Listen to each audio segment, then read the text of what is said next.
I've shared a lot about how I got sick in the past. It was because of mercury that I was drilling out of people's teeth. Mercury's pretty insidious. It gets into the cells, it gets into the brain, it gets into the kidneys, it gets into places, and it doesn't come out very easily. I was quite disenchanted with Western medicine. It didn't help me stay well. I got sick inside of Western medicine. I was practicing. It didn't help me stay well. It didn't help me return to wellness. If you cut your finger, and you put a Band-Aid on it. Oh, you mean like this? Like that. Does the Band-Aid do the healing? No. I realized that we're asking the wrong question. We're asking what medicine is right, Western or Eastern medicine, when all medicine is simply a Band-Aid. Your cells are doing the healing. So The real question we should be asking is, what do my cells need to stay well? You're listening to the Visibly Fit Podcast. Hey, I'm your host, Wendie Pett. And every week, I'll give you holistic, practical solutions for everyday issues related to nutrition, healing, functional fitness, and behavior modifications.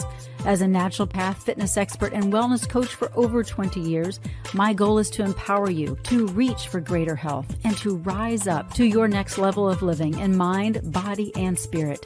You were created with greatness in mind. It's time to own it. Are you with me? Then let's dive in. Hello, and welcome to the Visibly Fit Podcast. I'm your host, Wendie Pett. I'm so excited about this episode. I'm excited about every episode, but you know that this podcast, we really explore the intersection of health and wellness and the art of living vibrantly, right? And so our guest today is going to help us, live better, live well. And we'll talk a little bit about that. But she has been on our podcast before, actually in episode 85. And she's a special guest, and she is redefining dental care through a holistic lens. Her name is Dr. Michelle Jorgensen, and she is a renowned biological holistic dentist. And Dr. Jorgensen brings just a wealth of knowledge about all kinds of things, but especially about the profound connection between oral health and our overall well-being.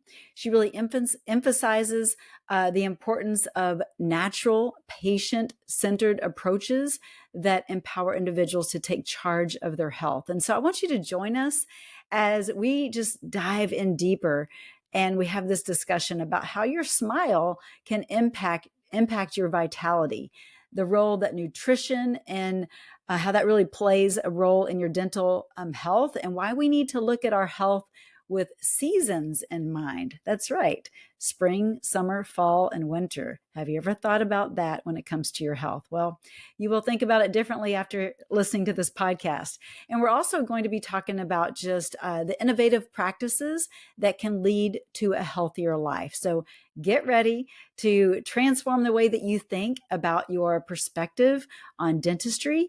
And we're going to discover how you can achieve not just a beautiful smile, that's important, but we want you to achieve a genuinely healthy one, which really helps to equate to a healthier body for greater longevity. So if you didn't hear episode 85 back in the day with Dr. Michelle Jorgensen, let me just read her bio to you quickly. She is an internationally acclaimed author, speaker, teacher, like I said, biological, holistic dentist, and health and wellness provider. She's the author of 4 different books, and she's going to be talking about her latest book that you can get right away, at least with the pre-sales. And so we're hoping for that. But after practicing traditional dentistry for over 10 years, Dr. Michelle Jorgensen, she became very ill, and she's going to talk just a little bit about that in episode 85. She shares more.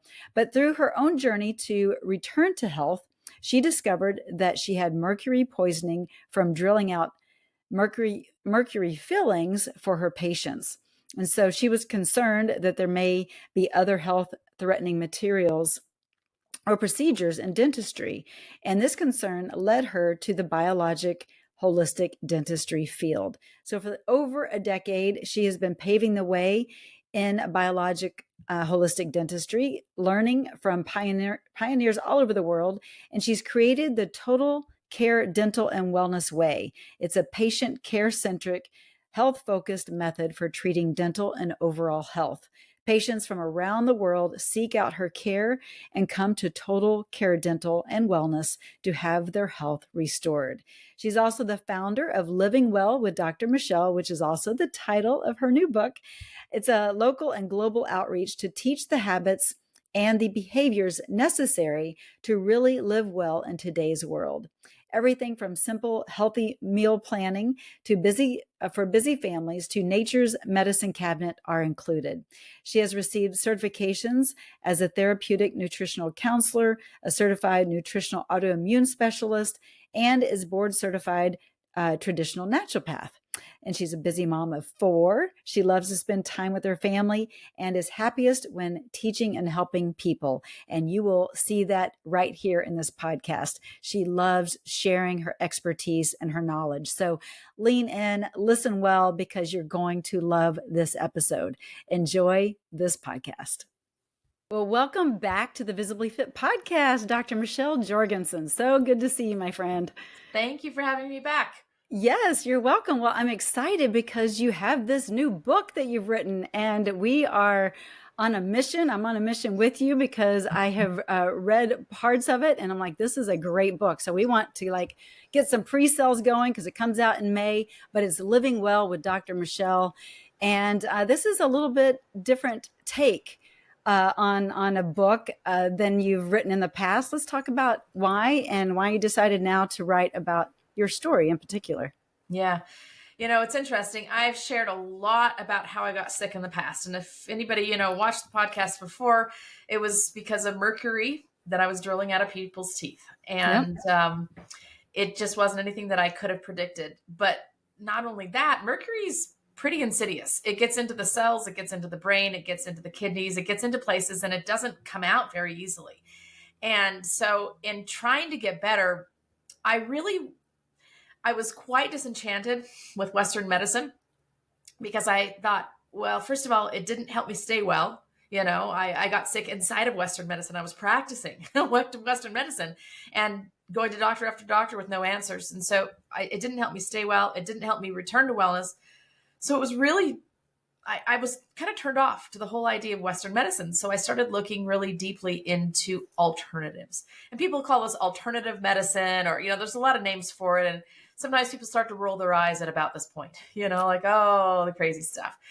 But where I went was actually traditional medicine, things like Ayurveda from India that have been practiced for centuries, traditional Chinese medicine that has been practiced for centuries, German herbalism, Native American medicine. And I just became so enchanted with all of these different traditional medical philosophies. And I realized a couple of things as I was going through this.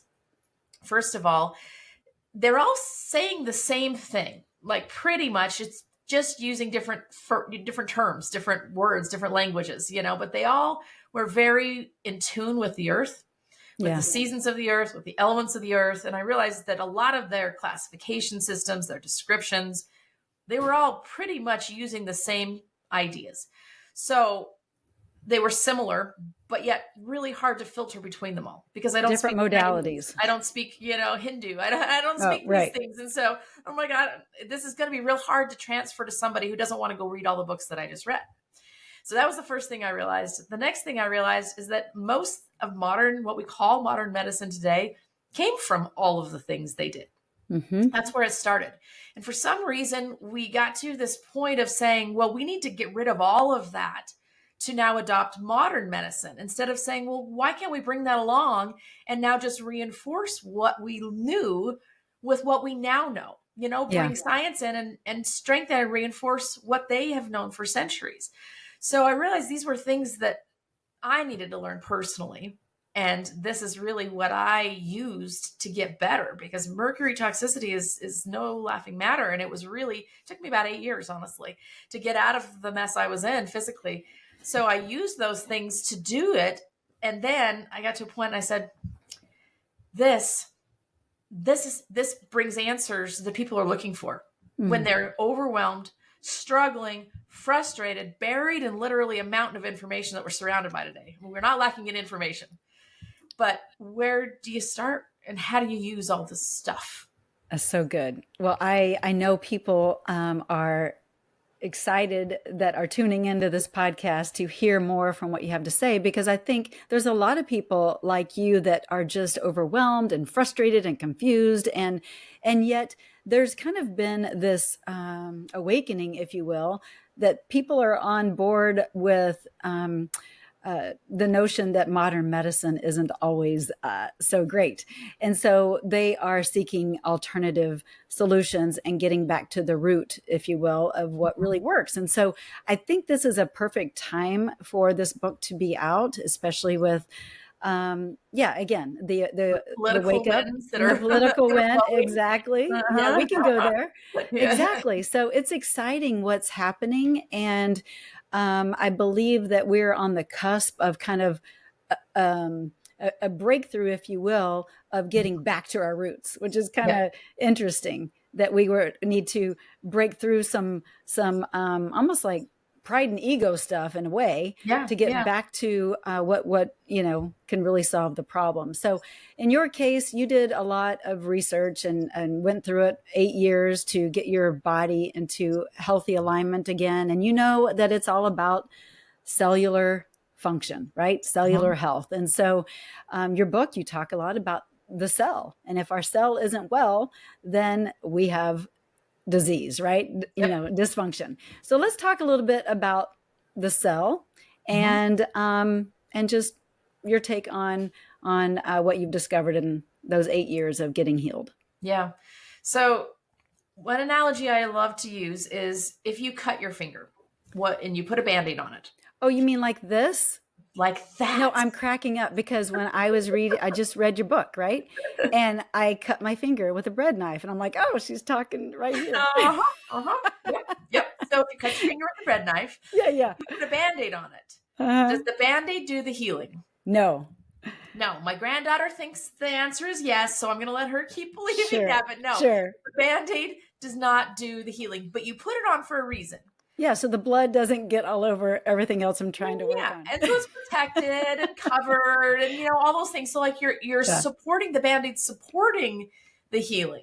Yeah. But the Band-Aid doesn't do the healing. And when you use these really commonplace examples, people get it. They're like, well, yeah, of course the Band-Aid's not doing the healing. Well, if the Band-Aid isn't doing the healing, what is? It's the cells, right? The cells. Your skin cells have to create scar tissue so tight that they knit themselves together in a way that cannot come apart again. That's pretty amazing, honestly, isn't it? That's really amazing that our skin cells can do that. Our body's meant to heal. One of the most amazing things about it is they do it without us telling them what to do. Like you don't have to sit there now for the next 10 days and tell your skin cells exactly what to do to create that scar tissue bridge and create, you don't have to tell them what to do. They do it without you even telling them what to do. That's really miraculous. Our body is miraculous. Yeah, it is. So when I finally had this realization, I realized that we're asking the wrong question. We're asking what medicine is right, Western or Eastern medicine, when all medicine is simply a Band-Aid. It doesn't matter what it is. It doesn't matter if it's a prescription or a pill or a potion or a powder. It doesn't matter what it is. It's all simply a Band-Aid. Yeah. Your cells are doing the healing. So all of those things are just there to support the cell's health. So the real question we should be asking is, what do my cells need to stay well? And that's where I took a big dive off to say, okay, let's learn, what do cells need to stay well? And I realized if we can keep one cell well, if we can figure out what it takes to keep one cell well, we have now learned what it takes to keep every cell well. So what do cells need? They're very much like us. Basically, our bodies are there's 37 trillion cells. We're just like this big bag of cells. So, the same things we need is what they need. So they need supplies, which is so much of what you talk about, with nutrition. They need water, they need oxygen, so they need supplies. They need support, which is also some of what you talk about with exercise and movement, but also detoxing and, they need to be clean, to be able to get rid of their garbage. That's the support piece. They need security. So they need to be protected. The Band-Aid does some of that, right? By protecting those cells and letting them do their job. But it's also protection from bugs, bacteria, viruses, the things that are in our world, and toxins. Aren't we excited about the red dye change? I mean, how cool is that? Yes, that's a start. Exactly right. That's Mhm. part of the security that your cells need. And then they need signals. And sometimes people are like, well, what do you mean by signals? Well, I like to equate it to just a city. If the internet goes out, cellular lines out, like we're in absolute chaos, right? Mhm. Our cells require communication between each other as well. And the interesting thing is a lot of that cellular communication happens through electrons, like literal electrons that are electricity, just like our cell phones, right? It's an electrical frequency that we're sending back and forth between our phones. Our cells do the same thing. So I realized, okay, if those are the 4 things that every cell needs, we need to figure out how to give them to them. We need to figure out, number 1, which cells need it first. So I'll talk to you about how we figure that out. And then what do they need? How do you then decide what those cells need? So that was really the switch that switched in my mind, is we're simply asking the wrong question when we're debating which medicine is right. And don't you think people are looking for just the one answer, the one solution, when it's a multitude of things to bring in with your lifestyle? Yep. And so that's really why the one size fits all recommendations, even, I laugh a little bit even about this concept of a multivitamin. Yeah. Well, who says that every single body at every single season, I'm going to talk to you about seasons, and every single season requires the exact same nutrients? That's right. Faulty thinking. Well, that's why in certain seasons, certain foods are grown in that season, right? Yep. Because they give certain nutrients that our body needs in that season. But a lot of people dismiss that because of the way we can get anything we want at the grocery store, right? So what's in season, what's out, nobody even knows. They just go out and get what they want, or you know what I mean? Totally. Without that consideration. So. Yep. So now we're going to apply the seasons that we understand, because we all live in this world and we go through spring and summer. We're actually going to apply them back to the body. So as I studied all these different traditional medicines, I found that they were all talking about seasons. And so like in traditional Chinese medicine, it might be that I am that I'm a summer because I'm a fire, whatever it might be. Yeah. We all get it. We all get what it means if we say we're in a winter. We all get it. Even if we don't live in Minnesota, we get what it means. Even if you live in Florida, you kind of know what it means to be in a winter, you're not living in it, but somebody else is somewhere, right. So we know what that means. So I've created something called a seasons assessment. And what it is it's a symptoms assessment, because symptoms are our bodies. It's the only way our body has to communicate what our cells need, right? That's a symptom. Mm-hmm. It's simply your cells saying, hello, I need some help Pay here. attention. Yeah. Pay attention. Unfortunately, a lot of what we do today and a lot of medicine and things is intended to turn the symptom off, right?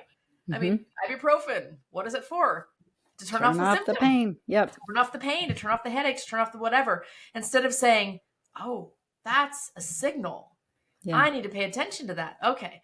So the symptom assessment uses the symptoms. It's listening to the body. It's allowing us to really listen to our body closely. And based on the answers you give, it puts you in one of 5 seasons. Now, these seasons are based on organ systems, and it fits very much with just exactly what you were explaining, with the changes and the things that happen in the seasons. So, for example, let's say you took the assessment and your symptoms said you are in a spring season. So automatically you can kind of start to think about spring, right? Sure. You could think this is something new, something growing, just getting it off the ground, kind of detoxing, cleaning, everything's fresh and clean.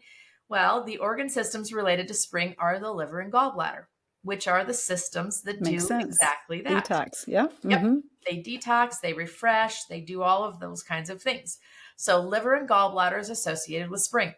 So now if your cells have told us that you are in a spring right now, what we are going to do is we're going to give you the supplies, support, security, and signals that help your liver and gallbladder. It's liver, gallbladder, tendons, and eyes that go with spring. But so those 4, those are the ones that we're going to concentrate on. So everything's going to be focused on that, the foods you eat. Mm-hmm. So people don't understand this. In fact, I'll ask people, I'll say, well, what grows in spring? And people look at me like I'm supposed to know.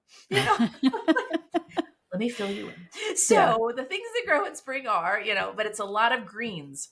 Yeah. Everything in my garden that's coming up within the next 3 months or so is going to be spinach, lettuce, kale, arugula, bok choy, all of those things, green onions, peas, literally almost everything that comes up in the spring is green. Guess what green foods do for you? Yeah. They detox. Detox. They clean you out and they get you started again. It's a refresher. So if we say you're in a spring, that's going to give you some clues. Also in springtime, it's warming, but it's not warm yet, typically, right? It's getting warmer. So if it's getting warmer, it's going to actually influence what you're going to do from a movement standpoint. You're not going to go run a marathon in spring. And if you have liver gallbladder issues, you're not going to go, that's not going to be your exercise of choice. We're going to do shorter stretches. We're going to do a lot of movement, Tai Chi, some other stretching things to get the body warmed up and moving. So again, that spring's going to show you how to move. As you're talking about this, I just have to insert the fact that I believe that we are just not in tune with our body. We stopped listening, right? 100%. And so just with you speaking that right there, like we're going to just take a gentle approach as opposed to, going all four bore into, a marathon kind of a sprint or whatever. So it's about paying attention and being in a place of being able to finally listen. We tune out our body because I think, quite frankly, a lot of people are just lazy and they don't want to pay attention. Or they don't know what it means. Or they don't know what it means. True. How do we interpret this? Right. And that's what I mean by lazy, right? Because if they're like, oh, I don't know, but this feels like what I should do, but then what do I do? Because there's so many different plans out there. And then it just becomes more work to do the research and figure it out, But it can be just real simple. Be real simple. Can be. And the interesting thing too is, again, it goes on that there's no one size fits all. Yeah. Just because you're in a spring right now, you're actually not going to stay there because every single cell in your body remakes itself within a year's time. Mm-hmm. So your liver gallbladder may be the thing that's struggling right now, but you're going to cycle. You're going to move to a summer, and it's now going to be heart, small intestine that needs support. And then you're going to move to a harvest season, and then you're going to move to a fall, and then to a winter. And each season has an organ system, and you are going to cycle through these, just like the earth. No matter what, when you live in Minnesota and you don't want the winter to come, it's gonna. Too bad. It's going to come, no matter what. Same thing happens with our body because we remake ourselves literally every year. We are a new person. Every single cell you see currently today has been remade within that year's time. So which is a good reminder too, and I'm sorry to interrupt, but it's not, as our cells are being remade, the foods that we put into our body are creating those cells into either a healthy cell or a cell that's going to be dysfunction, that's going to have, so maybe talk a little bit about that. So while we're going in and out of seasons, we can prolong a season because of how we're treating our body, right? And we can make every season great. And that's what I really want people to understand as well, is that no season is better than another. It's just simply seasons. And there's things for each season. For example, I was talking with a really well-known influencer about this, and her own personal story includes a season of depression that she went through. And she said, okay, what season is depression in? And I'd never been asked that question. And I said, well, if I really think hard about it, I believe that depression is a winter, which probably doesn't surprise you. But I said the reason for winter is that the earth and our bodies, nothing can perpetually grow without a season of replenishment and rest and regeneration. I said, so that season of depression for you was certainly not one that you want to return to, I'm sure, but it gave you things that you couldn't do without that season. You were burning on all cylinders nonstop, and nothing can do that. Like every single plant in my garden, it's winter right now. And the plants are going to sprout in the spring because they've had this season to regenerate nutrients in the soil, to rest. And there's this thing called cold stratification, where some seeds literally have to freeze before they can sprout again. Like you have to have those seasons. That So could there's preach. not one season better than another. You have to go through each one. And so it's learning how to, like I said, identify where am I, but then it's learning to how to make the most of every season that you're in and strengthen and regenerate. So a winter is all about water, and it's the kidneys, it's the urinary system, it's the reproductive system. So you're not going to be able to actually grow a baby in spring unless you give your body strength in the winter to regenerate and build those seeds, basically. So our good. bodies have to follow these seasons as well. I and love it's that. crucial to understand that. And it's also, I think it's great to realize the place I'm in now isn't where I'm going to be forever. You know what I mean? It's kind of nice to realize that, and to realize just because I'm not healthy now, my entire body will remake within a year. Look at the opportunity I have to remake every single organ and every single system by next year. How cool is that? You know? I love that. And the fact that you see it as a positive, which it is, and an It is. opportunity. And so if people could start seeing this as an opportunity, that I'm remaking my body by this time next year. So how am I choosing to remake my body? By what I'm feeding it, or how I'm thinking, or, my movement. And so I love that. That's a great way of looking at it. Yeah. And it really kills that one size fits all thing. I was just coaching a woman this morning who is currently in a spring. And I was explaining to her that she needs to do about a 15-minute walk or stretch exercise in the morning. And she said, well, that's not my routine. In the morning, I wake up, I drink some lemon water, and I go to the gym, and I do heavy lifting for about an hour. And then I come home, and then I usually don't eat until maybe even noon. And I said, all right, let me tell you why in a spring that doesn't work. So first of all, at the beginning of the morning, you have not given your cells any fuel to go and lift all those weights. And so what you're doing is you're destroying muscle rather than building muscle during that process, because your body doesn't have the fuel to do what you're asking it to do. And first thing in the morning, the body's just waking up. You're actually in the spring of the day. So every single day we go through seasons as well. Spring is in the morning. Summer is midday. It's when our digestive fire is hottest. We're at best at assimilating nutrients and getting the things we need out of our food. Then we kind of wind down into the evening, and we shouldn't be eating anything by about 8 p.m. because we're in a winter and nothing's happening except for regeneration during that time. So I said, you are in the spring of the day at 5 a.m. lifting weights with no fuel. And she's like, well, can I keep doing it? I said, if you're working with me, it means you want something different. I was going to say, so if you want the same results, sure, keep doing it.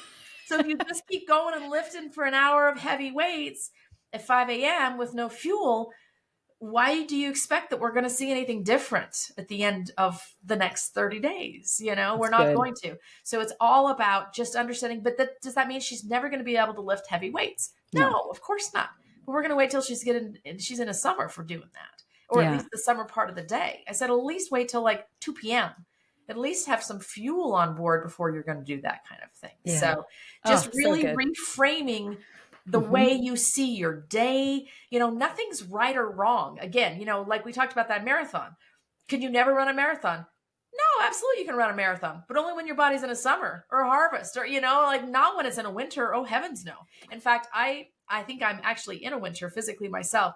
I was out running this morning in 22-degree weather. It was so freaking cold, but I was like the slowest slowpoke ever. My running partners kept having to turn around and come back and then go and then turn around. I said, I'm sorry, guys.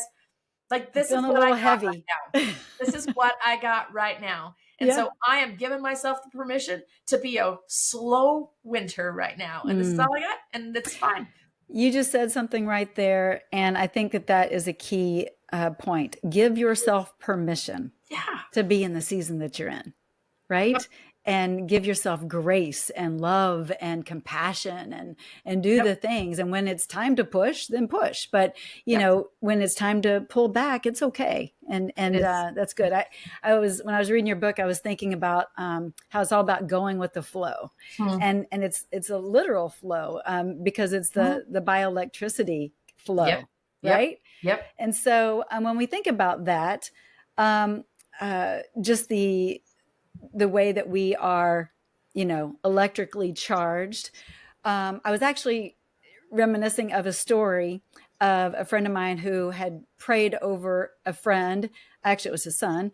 And he had lost some feeling in his legs, was in an accident. Anyway, his son had felt the like electric energy in his legs, and he could now feel the doctor make a circle on the bottom of his foot that he couldn't feel before. And so when I think of even electricity, and this is a faith-based podcast, even in prayer, right? Life and death is in the power of the tongue. And so how are we speaking, and how that can create energy and electricity? So anyway, I don't know if you want to touch on that, but that just came to me. And I think that's important too. Just like if we speak over a plant, some negative words, that plant will wither and die, as opposed to life-giving music or positive words. So anyway, I didn't know if you wanted to talk on that at all. It's interesting because when you start talking about energy, people start rolling their eyes a little. They start going, oh, now she's getting into the crazy talk. We're energy. Yeah. Exactly. So what I always like to say is, okay, so if you go to the doctor and they hook you up to an EKG and you hear the beep, beep, beep, what are they recording? The electrical energy of your heart. Right. And what does it mean if that stops? No energy. You're dead. Yes. You're dead. And so electrical flow through our body is literally what keeps us alive. When it stops, we die. Right. So that electrical flow goes through every single cell, every single organ system. And I was studying light one time. I study odd things, but I was studying light one time, and I was studying about how we can't see, we hear about ultraviolet light. Let's say, the light from the sun. We hear about it, right? But we can't see it. Like I can see the sun shining, but I can't see the rays of heat coming down. I can't see that energy coming down. And I read that literally we can see, I can't remember the exact number, it was like 3%. We can see 3% of all wavelengths or energy flowing through our world. If we could see it all, we literally wouldn't be able to see because it would be so bright. We couldn't see past it. You know what I mean? There would be so much frequency, so much scatter everywhere in our world. So that's why only a tiny little portion is actually what's called visible light. It's the tiny little bit that we can actually see. But everything around us is emitting energy, this same energy that our heart beats with, our brain fires with, everything is emitting energy. And so it's utilizing that energy. And literally, I was just talking with somebody else about this earlier. It's full moon right now. People don't sleep very good during the full moon. Why? Why does that have anything to do with anything? Well, it's literally a gravitational pull or an electrical pull with the moon that's changing the way the water in our bodies work, the way the water in our bodies flow during a full moon time.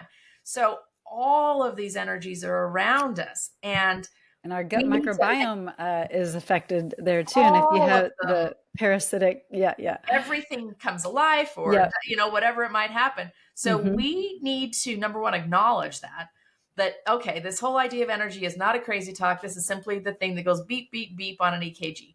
And we need to know how to use it. But we also, I think, need to become more receptive to it. We push so fast and so hard sometimes through the world without sitting back and just going, how do I feel? Yeah. What's right around me right now? What's coming to mind? What's all those things? Because that's all just the energy around us that we need to really learn to utilize more. It's good. It's good. Including prayer. Yeah. No, that's so good. Because sometimes we can get sucked into other people's unhealthy energy, right? If we're not careful. So it's having that discernment and knowing how to handle certain emotions and energy, that kind of thing. So that's good. I think people are waking up to this too. It's not so woo woo anymore. It's like, it's reality. We are energy, and it's like going outside and grounding, like how I just feel so much better and so much different when I'm outside grounding, and there's just so much power behind that. But I think of you, you're a holistic dentist, and you are practicing still, right? And you're also coaching. And you have so many different facets. You're you are a plethora of information, from the gardening to this new book that you have written here, Living Well with Dr. Michelle, and your dental practice. And so I kind of want to shift gears just a smidgen here, if it's okay, because I know you talk a little bit about your dental practice within the book. And, I don't know if people fully understand how important it is to have a good mouth, microbiome, if you will, and also just healthy teeth and gums and all of that. So, and how that affects the rest of your body. Would you kind of go there a little bit? Yeah. So it's interesting because the teeth can act as a couple of things. They can be really a dashboard for the body. So I can look in someone's mouth and I can see so many things about their health. I can look at their gums and that tells me some things. I can look at their tongue and that tells me things. I can look at their teeth and that tells me things. I can look at the roof of the mouth and that tells me things. So it's really a dashboard for those symptoms, the things that, like we were talking about, to say what is actually happening in the body. So it's important that you find a dentist that actually understands the root cause of what they're seeing in your mouth rather than just fixing it. Right. I just had a patient yesterday. Excuse me. She's probably, I would say she was at least late 60s, if not early 70s. And I looked at her x-rays, I looked in her mouth and I said, "You're the girl that's had 5 cavities every time you've gone to the dentist, right?" And she said, "How did you know?" And I said, "Well, look at your teeth. They're like filled with fillings and crowns and root canals and everywhere." And I said, "You've got 5 cavities today." I said, and a 70-year-old should never get a cavity. Like, you should never get a cavity again. She's like, "I just thought this was normal, that everybody just gets 5 cavities every time they go to the dentist." And I said, "Wow. No, this is not normal." I said, "So it's time." I said, "Obviously we're going to fix the cavities you have, but we're going to dig into why are they happening and what can you do to prevent it?" I said, "My goal is you never have another cavity again." And she looked at me with like this really odd look on her face. And she said, "Well, that's a totally different approach." You're like, "Yes." Yeah, it is. And I'm a little sad that nobody's ever gone there with you, at this point in your life. That nobody, she's like, "Well, everybody just like drills them out and fills them up. And then I come back and I've got another 5 cavities." And I said, "Yeah, there's so much we can learn from what's going on here." So I said, these cavities, this tells me that your body is not absorbing nutrients properly. So we're going to talk about gut health right now. We're going to talk about how your gut probably is inadequate, has inadequate stomach acid. You're not breaking apart proteins. You're not ionizing minerals properly. Nothing's getting in.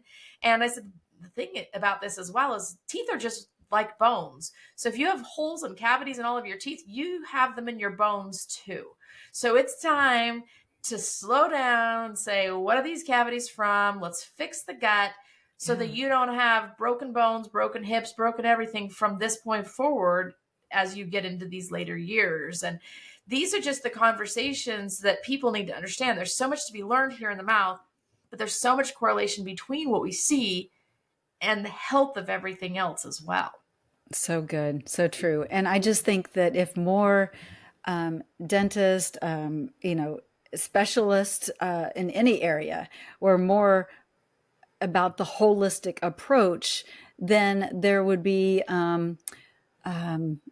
just a different take on Western medicine in general, because we wouldn't need the Western medicine like they're pushing it now, because they would solve the problem. And so as someone who you look at the whole person, I think that's so important. And in fact, you don't know this because I haven't shared this with you, but I was like, I'm thinking of flying to Utah and maybe I will just go and meet with Dr. Michelle. But you sent out a directory recently, and I did find someone that's near me. And so I'm excited to check her out. So I think everyone should start to find someone in their location or go fly to Utah and go see you, because it's about getting to the root cause and not continually putting a Band-Aid that doesn't heal the wound. Yep. So, so let's talk a little bit about, I don't know. Let's see. Where do we want to take this? Because this could go so many different directions.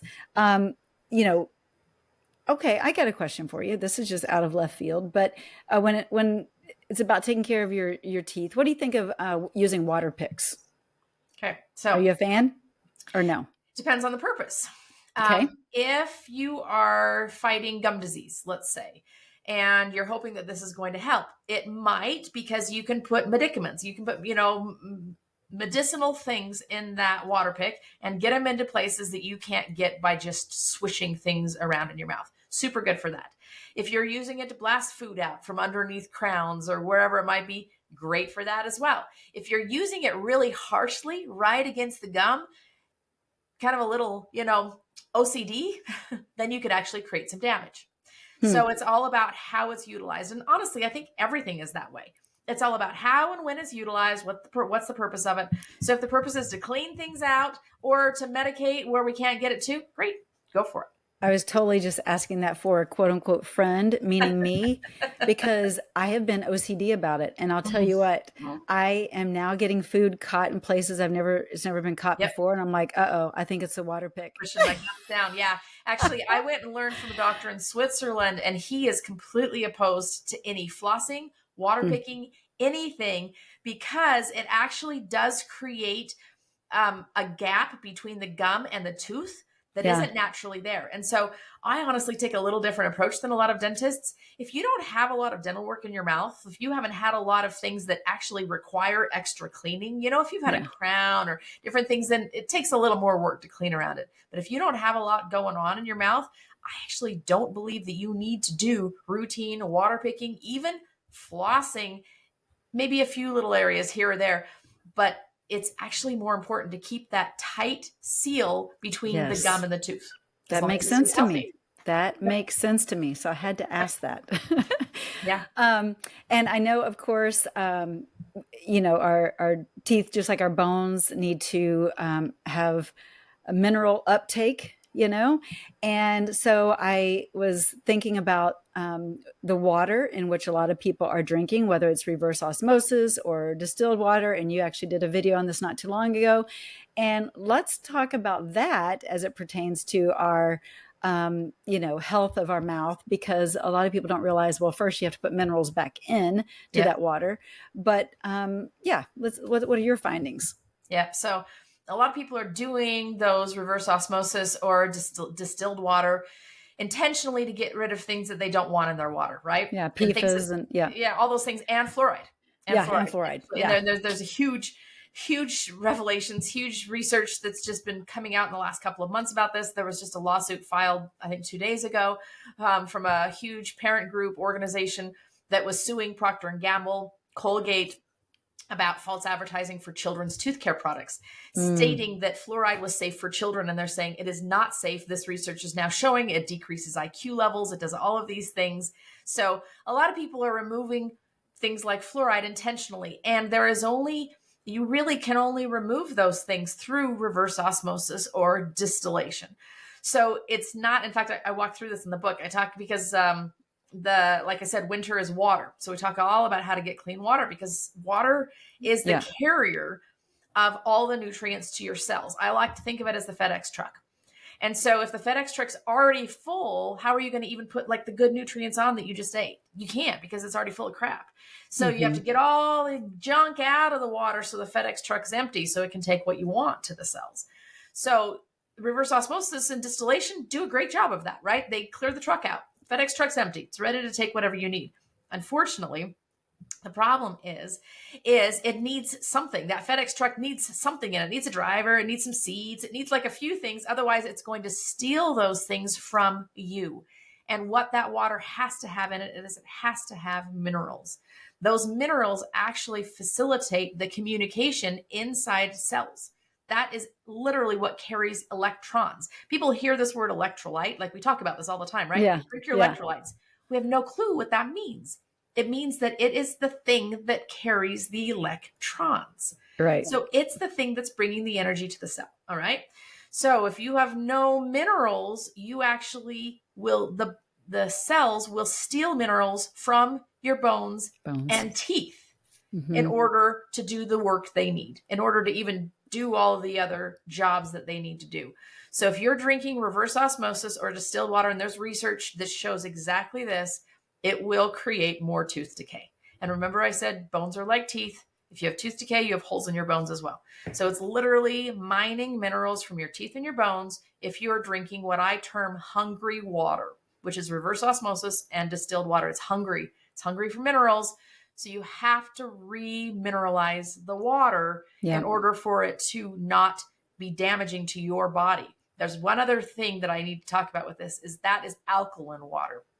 So the problem with alkaline water, the concept is great. All right. We want, less acidity. And this is actually important for teeth too, because acidity on the teeth or acid on the teeth degenerates or pulls minerals out of the enamel. Yeah. So kind of like eating a lemon and not swishing afterwards. Not swishing after. It leaves them weak. So we don't want to do that. So we like the idea of alkaline water higher than acid, at least. I mean, basic is where or neutral is where I would like to be. But the problem is that your gut is highly acidic, and that's for a purpose. That is where you want acid to be, because that acid breaks apart proteins, it ionizes minerals, it kills bugs coming in with the food. You want acid in your gut. So if you are downing a whole bottle of alkaline water, what you've done is you've just diluted the acidity in your gut. So when you're eating food along with that alkaline water, you are no longer absorbing any of that food. I'm so glad you're sharing that. That's huge. And I saw a person, I learned this through an experience of my patient. I had this patient, he was also OCD. And he was the most meticulous man. He was an engineer. Well, I didn't say I was OCD, but I used that water pick. About water pick. Much. Yeah, but he was very much in every way of life. This man was an engineer, very particular. And he always had, perfect teeth. And he came in after a 6-month, for a 6-month visit, and he had like 6 cavities. And I said, what is going on here? Something changed in the last 6 months. And he's like, I don't know. We do everything right. He was the guy who did everything right. We do everything right. We do this. He starts listing it all off. We got a Kangen water alkalizer. I said, whoa, right there. What are you doing?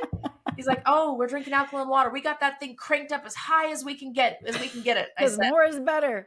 That is your problem. You are literally diluting your stomach acid. You are not absorbing any minerals, and your body needs them. So it's pulling them from your teeth. He was floored. But I'm like, this is the problem. We think good, something is good, then more is better. It's kind of like when people over exercise, right? It's not better for your body. So it's the same thing. But that's good. That's really good to hear, because a lot of people, including myself, needed to hear that. But I mean, we use reverse osmosis, but I do always add the minerals back in. Gotta add them back. But yeah, a lot of people don't realize that. And that's a must. So great. Well, I love having you on. Thank you for taking the time. You're just such a plethora of information, and I'm excited about your new book. How can people go and pre-order? What is the best way to do that? Please. And thank you so much for pre-ordering. The reason that this is so important is because booksellers and book publishers need to see that we are interested in these topics. Yes. And if they see that we are getting pre-orders, they go, oh, let's print another 1,000 of them, another 2,000, we'll put them in the front of the store. Because people actually want to buy this book. So it's really and bring important. in more authors like yourself. Exactly right. They see this is a hot topic. We need to encourage these kind of topics. Yeah. So go to livingwellbook.com, livingwellbook.com. It tells you where to buy it, where to pre-order it. But then you're going to go back to that site after you pre-order. So go to Amazon, Barnes & Noble. I have all the links there. Then go back to that site, thelivingwellbook.com. Put your info in, because what I'm going to send you is that seasons assessment that I told you about. You're going to get the digital version, so you can go take it right on there. You're going to find out your season. Remember, that's your cells saying where to start. You're going to find out your season. Then you're going to get a first steps guide. It's going to walk you through what to do with this new season that you've just learned. So go back there, put your info in to get those things. And then you're going to get all the information that comes as we're ramping up to this book launch. So thank you so much. And all of the proceeds go to charity. All the profits go to charity for this. So you're also going to tell us which charity you want us to give it to. And that's where all the profits from the book are going. I love that even more. And it makes me love you even more. That is fantastic. Thank you. Thank you. And yes, definitely livingwellbook.com. I'll put that in the show notes as well. But I'm excited, and I know this book is going to be a great success, and it will really reach people and educate them and get them into to living well, right? And that's what you want. Yep. So, all right. Well, God bless you, Dr. Jorgensen, Michelle. And I hope to have you on again sometime. We could always share more. You've got tons to share. So we'll do another one another time. So God bless and thank you. Thank you. Take care. Bye-bye. Okay, I told you that was going to be a great show. I hope you were not disappointed. I can't imagine that you would be. Dr. Michelle is amazing. And make sure you do go to livingwellbook.com to pre-order your book and also get that assessment.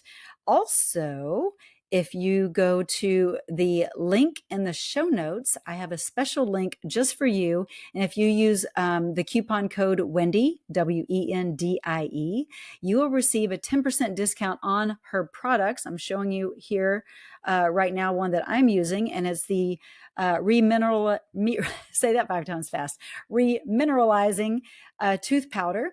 And it's fantastic. I highly recommend it. And all of her products are incredible, but you get a 10% discount on your first order when you go to the link in the show notes.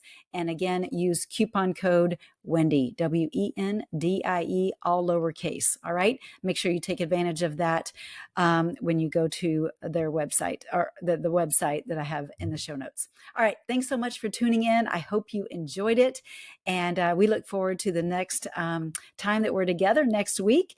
And if you actually are on a mission to get your health on track and go through my 7-week accelerator program, I am here for you. If you have questions, let me know. Otherwise, just go to getvisiblyfit.com and let's get started today with your meal plans, the recipes, workout routines, the coaching, all the training modules. I'm telling you, it will not disappoint. So if you're ready to change the trajectory of your health and your well-being, go there now. All right.